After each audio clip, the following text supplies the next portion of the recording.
Let's talk about the lore ability as it applies to a werewolf LARP. Every storyteller or staff knows that this tends to be a nightmare to logistics, to gameplay, and to the overall happiness of the game itself.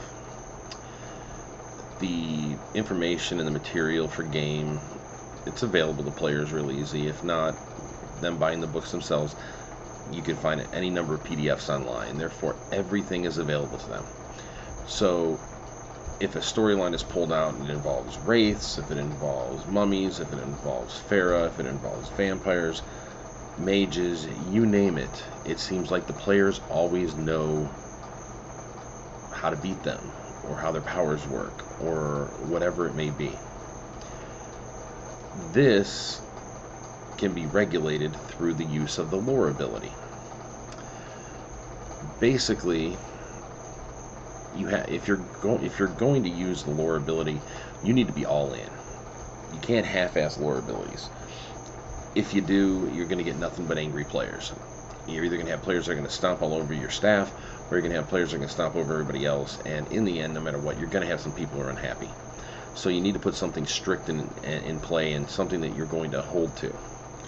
So the rule that we have in play is, if you don't have the level of lore, you better damn well be able to point to exactly where you learned something.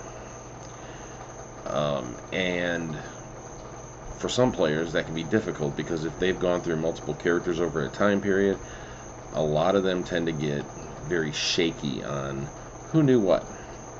And, it's never a good thing when, as me as head storyteller, has to walk in after somebody's been arguing with the narrator for 15 minutes about something, and my response is, you do realize I haven't run that kind of storyline with this character of yours. I ran that with your last character. So, that was you. You don't know it with this character. That's always crappy to have to deal with. Therefore, you put the strict lore deal into play. So, for that, you have to have an idea of how lore works, though. We personally use lore sheets. It gets a rough breakdown, kind of like influences do, in that, like an example, level 1 Guru lore, you know this. Level 2 Guru lore, you know this. Level 3 Guru lore, you know this. Level 4 Guru lore, you know this. Tribal lores we use. We use the various other types of lore, like Farah, vampire, mage.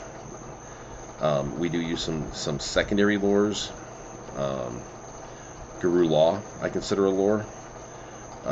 We do use a tribal lore, which has nothing to do with werewolf tribes, has to do all with Native American tribes. It's more about the inner workings of them than it is about the academic part, because there's something that falls under academics that would be real similar in that lore. So, we've got worm lore, weaver lore, wild lore. There's a number of them we use. Guru astrology we consider a subset of lore. So, the other thing about it is you have to make them work for it. If you've ever read, I think it's in a vampire tabletop book, it actually gives you an idea of exactly how lore works. To get level 5 lore, it says it's a lifetime. That'd be a lifetime for a werewolf. A vampire might get that because they live an infinite number of lifetimes.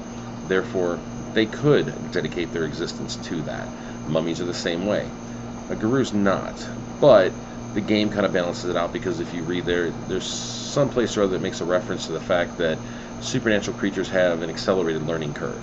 They tend to learn faster than your average normal human.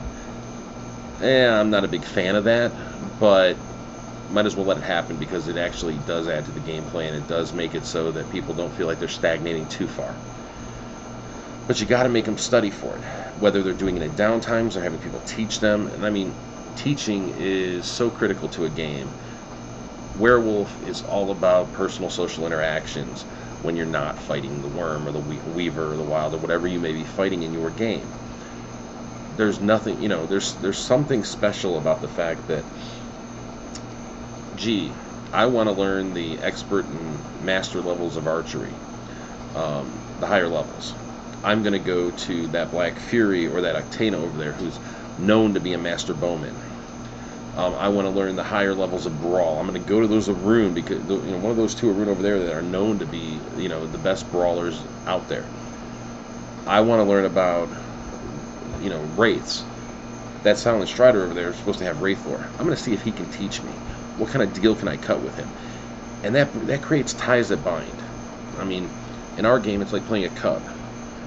When you play a cub, you are not allowed to go on your rite of passage till you've developed two things: Guru lore 1 and your tribal lore 1. Okay?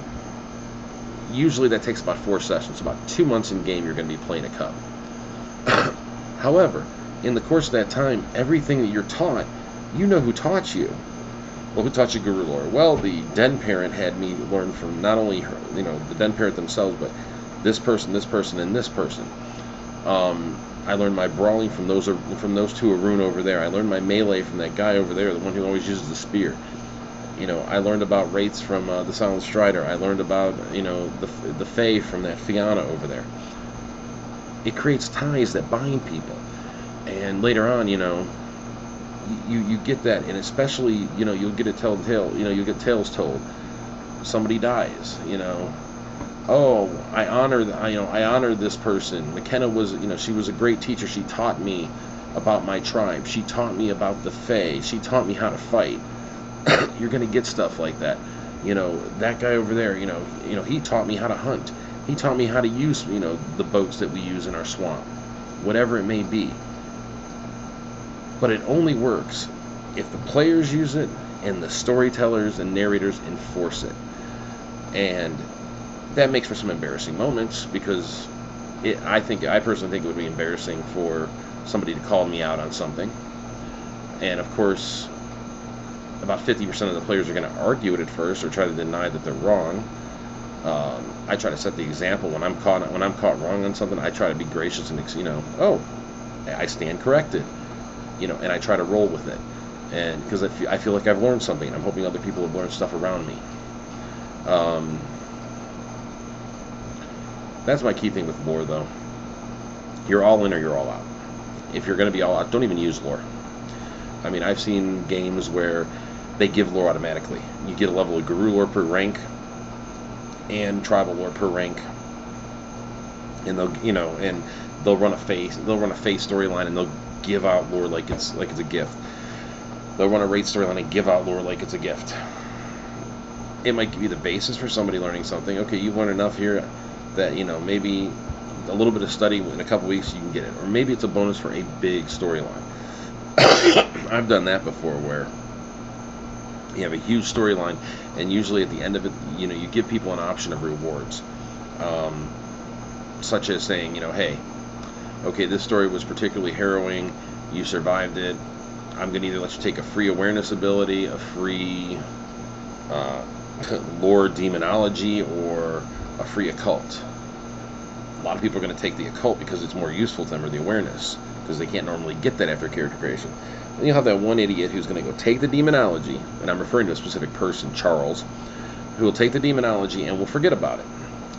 And then we'll run a demon storyline 2 years later, and that son of a bitch is still alive, and all of a sudden he pops out with that ability, and we're going, oh shit, we forgot to deal with that. But you know what?